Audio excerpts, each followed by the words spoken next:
அருட்பெரும் ஜோதி அருட்பெரும் ஜோதி தனிப்பெரும் கருணை அருட்பெரும் ஜோதி. எல்லா உயிர்களும் இன்புற்று வாழ்க, வள்ளல் மலரடி வாழ்க வாழ்க. மிஸ்டர் லேடிஸ் யூடியூப் சேனல் அனைவருக்கும் அடியனுடைய தயவான வணக்கங்கள். இந்த காணொளி சித்த மருத்துவத்தையும் சித்த மருத்துவத்தை ஏற்றுக்கொண்டவர்களுக்குமான வீடியோ. இது மாறாக அனைவருக்கும் அல்ல என்பதை இதன் வழியை தெரிவித்துக் கொள்கிறேன். இந்த காணொலியில் வள்ளல் பெருமான் அருளிய ஞானச்சூரணம், திருவருட்பிரகாச வள்ளலார் என்று சொல்ல போற்றக்கூடிய வள்ளலார் அருளிய ஞானச்சூரணம் அல்லது முக்கூட்டு சூரணம் அப்படின்னு சொல்லுவார்கள். இது 4448 நோய்களுக்குமான மருந்து அப்படின்னு வள்ளல் பெருமான சொல்றார். அது ஆன்மீக வாழ்க்கையாக இருந்தாலும் சரி, உலக வாழ்க்கையாக இருந்தாலும் சரி, இந்த மருந்து தினசூர் ஒரு காலை மாலை எடுத்துக்கொள்ளும் போது ஒரு ஆன்மீக வாழ்க்கைக்கு இந்த உடம்பை இந்த மருந்து தயார் செய்யும். அது மட்டுமல்லாது இந்த உலக வாழ்க்கையிலே நோயின்றி மனம் நோயும் உடல் நோயும் இல்லாமல் வாழ்வதற்கான ஒரு அரு மருந்து தான் இந்த முக்கூட்டு சூரணம். இதை என்ன முக்கூட்டு சூரணம் அப்படின்ட்டு பார்க்கும்போது கரிசாலை ஒரு பங்கு, அதாவது 100 கிராம் அப்படின்னு வச்சுக்கலாம். அதுக்கடுத்து தூதுவளை முசுமுசுக்கே 1/4 பங்கு, தூதுவளையும் முசுமுசுக்கும் சேர்த்து ஒரு 25 கிராம், ஜீரகம் 1/4 பங்கு, ஜீரகம் 25 கிராம். அதாவது கரிசாலை என்றால் வெள்ளை கரிசலாங்கண்ணி தான். வெள்ளை கரிசலாங்கண்ணி 100 கிராம், தூதுவளை முசுமுசுக்கு 25 கிராம், ஜீரகம் 25 கிராம்.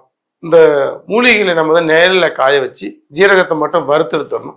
மூலிகைகளை சுத்தப்படுத்தி காய வச்சு பாலில் பிட்டவில் சுத்தி செய்யணும். பாலில் பிட்டவில் பண்ணும்போது தான் அந்த மூலிகைகளுக்கு இருக்கின்ற நம்முடைய வெட்ட சூடு சரியாகி அதோடைய மூலிகைத்தன்மையை அதிகப்படுத்தும். நம்ம பாலில் பிட்டவில் பண்ணாமல் அப்படியே வெயிலில் காய வச்சு அந்த மூலிகை பயன்படுத்தும் போது அது வெட்ட சூடாக மாறி நமக்கு கேஸ்ட்ரிக் அல்சரை உண்டு பண்ணும். இது மிக மிக கவனமாக கையாளணும். எந்த மூலிகைகளாக நம்ம எடுக்கும் போதும் அப்படியே வெயிலில் காய வச்சு எடுக்கக்கூடாது. மூலிகையில வெயிலில் காய வச்சு பாலில் பிட்டவில் செய்யணும், பாலில் சுத்தி செய்யணும். சுத்தி செய்து மூலிகையை பயன்படுத்தும் போது தான் அந்த மூலிகையினுடைய உண்மையான மருத்துவ குணம் நமக்கு கிடைக்கும். ஸோ இந்த மாதிரி செய்த இந்த கூட்டுச்சோரணத்தை மூலிகைகளை நம்ம ஜீரகத்தை வறுத்து கடைசியாக நம்ம சேர்த்துக்கணும். மூலிகைகளில் பாலில் பிட்டவில் செய்து ஒன்றாக கூட்டிக்கொள்ளணும். ஜீரகத்தை வறுத்து அது பிறகு நம்ம அது கூட சேர்த்துக்கணும் கடைசியாக. இந்த காலைல 1 ஸ்பூன், சாயங்காலம் 1 ஸ்பூன், 2 டம்ளர் தண்ணி சீரான ஒரு மெதுவான தீயில கொதிக்க வச்சு 1 டம்ளராக ஆன பிறகு அதில் நாட்டு சர்க்கரை அல்லது பனக்கற்கண்டு அல்லது பனை வெல்லத்தை சேர்த்து காலையில வெறும் வயித்துல 6 மணிக்கு நம்ம குடிக்கலாம். அதுபோல மாலையும் உணவுக்கு முன்னாடி 6 மணிக்கு விடும். என்ன நடக்கும் அப்படின்னாக்கா, நம்மளோட உடம்பு நான் ஏற்கனவே சொல்ல மாதிரி 5 பஞ்சபூதங்களா ஆனது. 5 பஞ்சபூதத்துல மெயின் மான் சக்தி, கீழே மண் சக்தி. இது போக மற்ற 3 சக்திகள், அதாவது வாதம், பித்தம், சிலத்துவம். வாதம் வாயு, பித்தம் என்பது சூடு, கபம் என்பது சிலத்துவம். இந்த 3 நாடிகளும் ஆனதான் இந்த உடம்பு. அப்ப இதோட ரேஷியோ கூடுதல் குறையும் போது, அதாவது வாதம் 1 பங்கு இருக்கணும், பித்தம் 1/2 பங்கு இருக்கணும், கபம் சளி 1/4 பங்கு இருக்கணும். இதுதான் நம்ம உடம்புடைய ரேஷியோ. இது கூடும் போதும் குறையும் போது தான் நோய் வருகின்றது அப்படின்னு நமக்கு திருவள்ளுவர் சொல்றார். மிகினும் குறையினும் நோய் செய்யும் அப்படின்னு திருவள்ளுவர் சொல்றார். அப்ப அதனுடைய ஸ்தானம், அதனுடைய அளவு ரீதிப்படியா நம்ம ஆகணும் அப்படின்னாக்க நம்ம உணவை ஒன்று கூட்டி சாப்பிடணும், அல்லது குறைச்சி சாப்பிடணும், அல்லது தேவைக்கு ஏற்ற மாதிரி சாப்பிடணும். இதை நமக்கு அளவு சொல்ல முடியுமா அப்படின்னு சொல்ல முடியாது. இதுக்கு தான் வள்ளலார் என்ன சொல்றாருனாக்க, இந்த வள்ளலார் சொன்ன இந்த அளவுப்படி இந்த 3 மூலிகைகளால் ஆனா கூட்டுச்சோறு சாப்பிடும்போது இதனுடைய உஷ்ணத்தை சமப்படுத்துறதுக்கு ஜீரகம், இந்த 4ஐயும் சேர்ந்து சாப்பிடும் போது இது என்ன செய்யுதுனாக்க உடம்புல அந்த வாத, பித்தம், சிலத்துவம் மத்தி சம அளவில் வைக்குது. அப்ப நமக்கு ஆரோக்கியம் கிடைக்குது. ஏதாவது சீதோட ஏதாவது ஒரு வெயில் காலத்துல நம்ம உஷ்ணம் அதிகமாகும் போது அப்ப நம்ம பாலில் இதை நீருக்கு பதிலாக பாலில் கொதிக்க வச்சு 2 டம்ளர் பால், இந்த ஸ்பூன் 1 ஸ்பூன் மருந்தை போட்டு நல்லா கொதிக்க வச்சு 1 டம்ளர் ஆன பிறகு அதை வடிகட்டி நம்ம நாட்டு சர்க்கரையோ இல்லை பனங்கற்கண்டோ வெயில் காலத்துல சூடு உடம்புல ஏறி போச்சுனாக்க பாலில் சேர்த்துக்கலாம். சூடு இல்லைன்னா தண்ணியிலே கொதிக்க வச்சு சாப்பிடலாம். இந்த மாதிரி நம்ம காலை மலை சாப்பிட்டு வரும்போது என்ன நடக்குனாக்கா, நம்ம வாத, பித்த, சிலத்துவம் என்ற முத்தோஷங்கள் சரியான முறையில நமக்கு இருந்து கொண்டு 4448 நோய்கள் வராம தடுப்பதற்கு இது ஒரு மிகப்பெரிய ஒரு ஞான மருந்து. அதாவது கோடி பணம் கொடுத்தா கூட பல ஆண்டுகள் ஒரு ஆசாரியன், ஒரு குருமார்கள்ட்ட நம்ம சேவை செய்து சொன்னா கூட இந்த மருந்தினுடைய ரகசியத்தை சொல்ல மாட்டாங்க. இது அவ்வளவு பெரிய ஒரு ஞான ரகசியம் அப்படின்னு சொல்றேன். இந்த ஞான ரகசியத்தை அருட்பெருஞ்சோதி ஆண்டவனுடைய கருணையால இதை நான் உங்களுக்கு சொல்றேன். ஏன் உரைத்தேன் இரக்கத்தால் எடுத்துரைத்து. ஏன் இந்த உண்மையெல்லாம் உங்களுக்கு சொல்றேன்னாக்க உங்கள் மேல் உள்ள இரக்கத்தினால சொல்றேங்கிறேன். ஏன்னா வள்ளலார் இரக்கமே என் உயிர் அப்படிங்கிறார். இப்ப இரக்கத்தினுடைய உச்சம் எதுனாக்க வள்ளலார். அப்ப அந்த நிலையில வள்ளலார் இருப்பதனால தான் இந்த ஒரு பெரிய ஞான ரகசியத்தை இந்த உடம்பை ஆரோக்கியமாக வைத்துக் கொள்வதற்கும், இந்த உடம்பை வந்து காயக்கல்ப மருந்தாக, காயம்னா உடம்பு, கல்பம்னா அழியாத உடம்பாக இந்த உடம்பை மாற்றுவதற்கான ஒரு உபாயத்தை, மருத்துவ ரீதியான உபாயத்தை வந்து வள்ளலார் நமக்கு இந்த சூரன் சொல்றார். அப்ப இது புத்தி கூர்மை உண்டு பண்ணும். ஏனென்றால் இதுல தூதுவளை கலந்துருக்குது. தூதுவளை என்பது தூது செல்வது. யாரிடம் தூது செல்வது? பிரபஞ்சத்திடம் தூது செல்வது, இறைவனிடம் தூது செல்வது. எதுனாக்க நம்முடைய நம்முடைய அந்த ஆண்டனா என்று சொல்லக்கூடிய சுரப்பிகள் தான், மூளைதான். இந்த மூளைப்பகுதியில் உள்ள அழுக்குகளை இந்த மருந்து நீக்குவதனால தான் இது பேர் தூது வளங்கள். அடுத்து முசுமுசுக்கு வந்து கபத்தை, அதாவது மேல இருக்கின்ற கபத்தை நீக்குவது தூதுவலை. இதுல இருந்து நெஞ்சில் உள்ள கபங்களையும் இந்த தொண்டை பகுதியில் உள்ள கபங்களையும் நீக்கி கொள்ளக்கூடியது பார்த்தீங்கன்னா முசுமுசுக்கு. அதுக்கடுத்து பார்த்தீங்கன்னா கரிசாலை சொல்லவே வேண்டியதில்லை. கரிசு ஆலை, நம்ம உடம்புக்குள்ள இருக்கிற மிகப்பெரிய கழிவு நீக்க தொழிற்சாலை எதுனாக்க நம்முடைய கல்லீரல் தான். அந்த கல்லீரலை பலப்படுத்துவதும், கல்லீரலை சுத்தப்படுத்துவதும், கண் பார்வையை பலப்படுத்துவதும், கண் பார்வையிலிருந்து குறைபாடுகளை சரி செய்வதுமான ஒரு அற்புதமான மூலிகை நம்ம கரிசாலை பத்தி நான் ஒரு 2-3 மணி நேரம் வீடியோவே வந்து போட்டிருக்கிறேன்.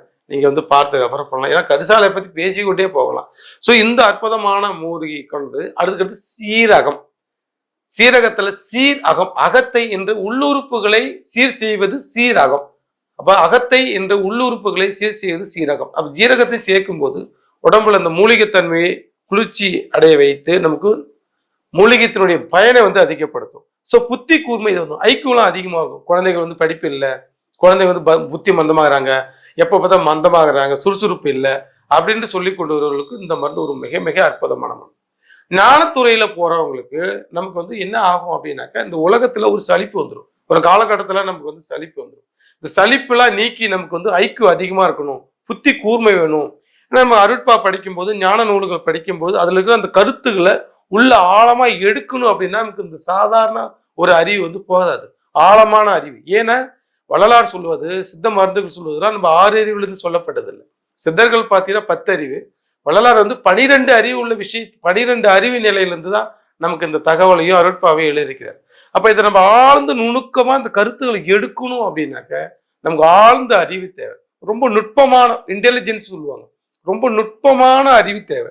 அந்த அறிவை கொடுப்பது எதுனா இந்த கூட்டுச்சோறுன கலை. அடுத்தது நோய் இல்லாமல் வாழ முடியும். உடம்புல இருக்கிற உடல் பிணி அனைத்தையும் இந்த மருந்து உடல்ல இருக்கிற நோய் எல்லாத்தையும் நீக்கும்.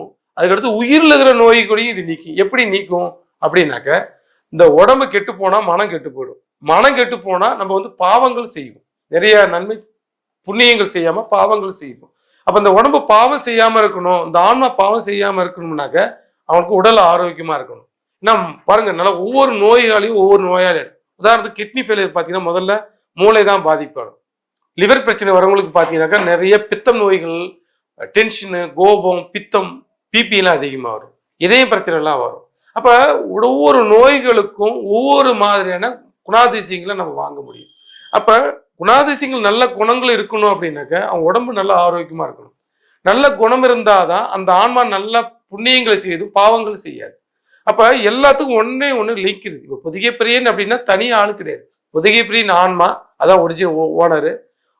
அதுக்கடுத்து உயிர், அந்த உயிர் என்று சொல்லுவது மேனேஜர். அதுக்கடுத்து மனோ, புத்தி, சித்தம், அகங்காரம் என்று சொல்லக்கூடியது நம்முடைய கரண உடம்பு. அதுக்கடுத்து இந்த உடம்பு பிசிக்கல் பாடி அப்படின்பது வந்து 25 தத்துவம். இது வந்து பார்த்தீங்கன்னா நம்மளுடைய லேபர்ஸ். இதெல்லாம் சேர்ந்து தான் நமக்கு வந்து ஒரு இயக்கமாக, ஒரு வாழ்க்கையாக நம்ம வந்து நடத்தி கொண்டு இருக்கணும். ஸோ ஆன்மீகத்தில் வளர்ச்சி அடைவதற்கு இந்த 4 இடங்களையும் உள்ள அழுக்குகளை நீக்கிக் கொள்வதற்கும் இந்த மருந்து மிகப்பெரிய ஒரு, அதாவது பிரபஞ்ச ஆற்றல். பிரபஞ்சத்துல யார் யார் இந்த உலகத்துல என்னென்ன செய்யறா, என்னென்ன யாராவது கல்யாணம் பண்ண போறா, என்னென்ன நடக்க போகுது, நமக்கு என்ன வரப்போகுது, இது எல்லா விஷயத்தையும் நம்ம இந்த பிரபஞ்சத்தை வந்து அடுக்கி இருக்குது. அப்ப இந்த பிரபஞ்சத்துல உள்ள விஷயங்களை நம்ம கிரகிக்கணும் அப்படின்னா, நான் சொன்ன மாதிரி ஏற்கனவே தூதுவளை என்ற மூலிகை அதை சேர்த்திருப்பதனால நாளைக்கு நடக்க போற துன்பத்தை கூட நமக்கு இன்ட்யூஷன் மைண்ட், யூனிவர்சல் நாலேஜை வந்து இந்த மருந்துகள் நமக்கு கொடுப்பதனால வரப்போகின்ற நம்ம தீமைகளை நம்ம தடுத்து கொள்ள முடியும். ஒரு பிசினஸாக இருக்கட்டும், நம்முடைய வாழ்க்கையாக இருக்கட்டும், சரியான முடிவு நம்ம எடுத்துக்கலாம். தவறான முடிவு எடுக்காம இதுக்கு கொடுக்க, அதான் இது பேர் ஞானச்சூரணம்ங்கிறது. இது மட்டும் இல்லாம இது உடம்புக்குள்ள ஒரு ஞான உடம்பையே ஏற்படுத்துங்கிற ஞான உடம்பு. இது வந்து அறிவு உடம்பு, அறிவே வடிவேணும் அருட்பெரும் ஜோதிங்கிறார். இப்போ அறிவு உடம்பாக நமக்கு இந்த மாறணும் அப்படின்னாக்க இந்த மருந்து நமக்கு தினசரி சாப்பிட்டு வரும்போது 4448 நோய்களும் நீங்கும், ஆன்மீக வாழ்க்கையும் சரியாகும், பிரபஞ்ச வாழ்க்கையும் சரி, மனிதனாக பிறந்தவர்கள் எல்லாரும் ஒரு மனிதனாக வாழணும், வாழ்வதற்கான ஒரு அறிவி இந்த மருந்து நமக்கு வந்து கொடுக்கும். ஸோ இந்த அற்புதமான வழங்கிய மருந்தை நமக்கு கொடுத்த அருட்பெருஞ்சோதி ஆண்டவருக்கும் எல்லாம் வல்ல அருட்பெருஞ்சோதி இறைவன் திருவடிக்கு வணங்கி நிறைவு செய்கிறேன். நன்றி, வணக்கம். அருட்பெருஞ்சோதி, அருட்பெருஞ்சோதி, தனிப்பெரும் கருணை, அருட்பெருஞ்சோதி.